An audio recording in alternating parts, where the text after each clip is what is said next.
adaptativas às vicissitudes da vida. Nesse sentido, eu trago um formulário que é bem interessante, que é o formulário de pensamentos versus possíveis fatos. Esse formulário, ele trabalha especificamente com a proposta da ruptura da regra e propondo novas regras, novas suposições, auxiliando aí nesta flexibilidade cognitiva. Quais são as instruções? É solicitado para o paciente que ele escreva o pensamento negativo na coluna da esquerda e depois alguns fatos possíveis que ele poderia considerar nesse sentido para reavaliar esse pensamento, certo? Então, observem, nesta tabela, ele vai registrar aqui à esquerda os pensamentos negativos, certo? E outros possíveis fatos que podem levar ao questionamento deste pensamento negativo. Qual é o intuito? O intuito é que, à medida que ele vai treinando questionar o pensamento negativo, ele vai desenvolvendo novas regras, ele vai desenvolvendo novas suposições, novas estratégias de cunho mais adaptativo. Ou seja, ele vai continuar tendo o pensamento, porém, logo em seguida, ele já treinado, depois de um certo tempo, exercendo, exercitando essa atividade, ele já vai levantar o pensamento negativo, mas automaticamente, logo em seguida, ele já vai refutar, porque ele vai desenvolver outras formas, buscando fatos, para explicar esse pensamento negativo. Consequentemente, ele acaba refutando este pensamento negativo. E a grande vantagem disso é que, à medida que nós vamos, né, ele, o paciente, e nós, terapeutas, vamos trabalhando com ele, esse paciente, ele vai desenvolvendo novos recursos e ele vai automatizando isso. É muito importante salientar que é difícil no início. Por isso que a proposta do preenchimento da tabela obrigue ou faça com que esse paciente em questão, ele se sinta comprometido, certo? Em tentar sempre interpretar de outra forma. A tendência é que o manejo terapêutico caminhando, esse indivíduo, esse paciente, ele irá, mais para frente, fazer esse questionamento, buscar fatos e evidências, certo? Possíveis fatos para o pensamento negativo, de forma mais automática. E se ele faz de forma automática, o corpo, fisiologicamente, ele irá reagir de forma mais adaptativa. Consequentemente, o nível de ansiedade e de estresse será bem menor.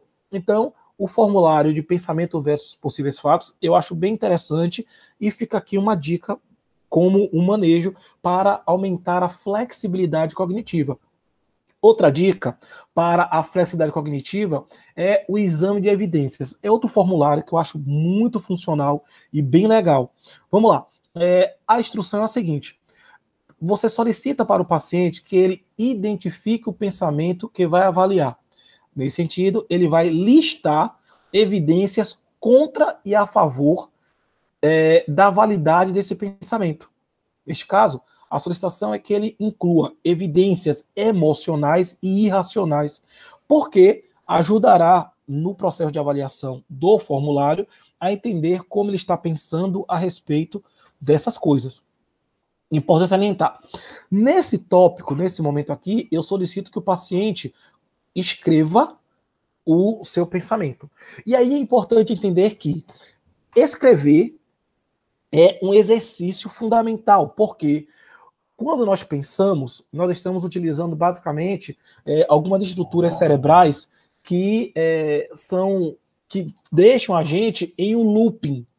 Ou seja, a gente fica pensando na mesma coisa e cada vez mais que nós pensamos, mais incomodados nós ficamos, gerando basicamente aquelas emoções negativas, certo?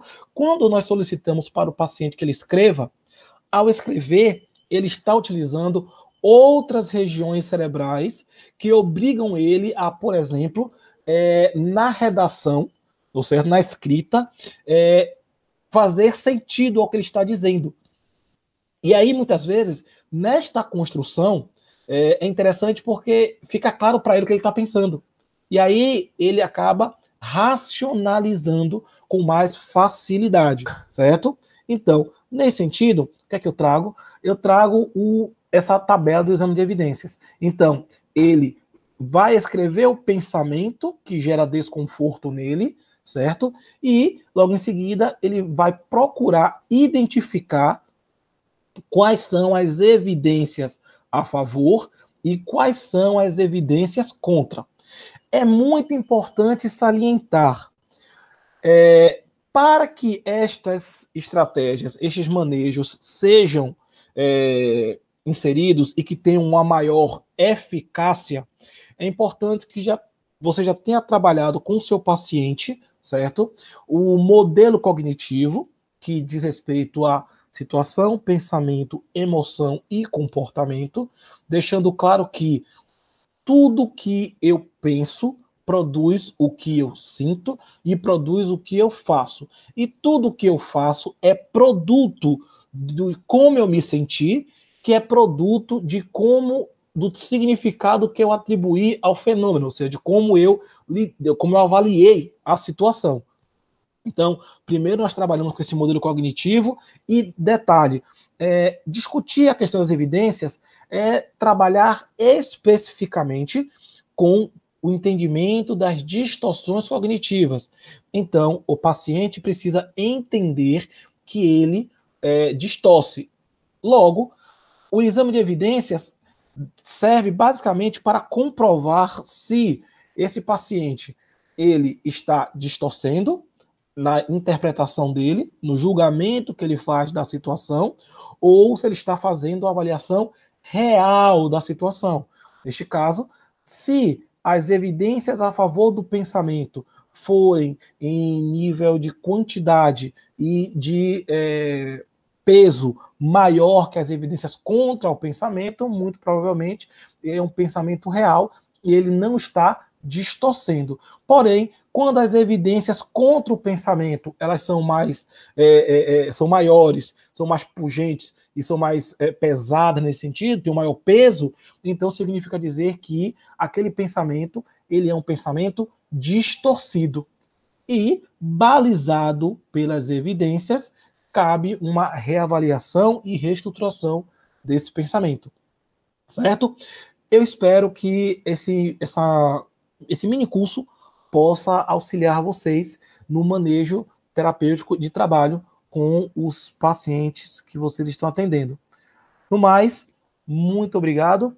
Qualquer coisa, pode mandar uma mensagem via direct ou para o e-mail gustavo.caribeh@gmail.com ou para o e-mail institucional iipc.ba@gmail.com.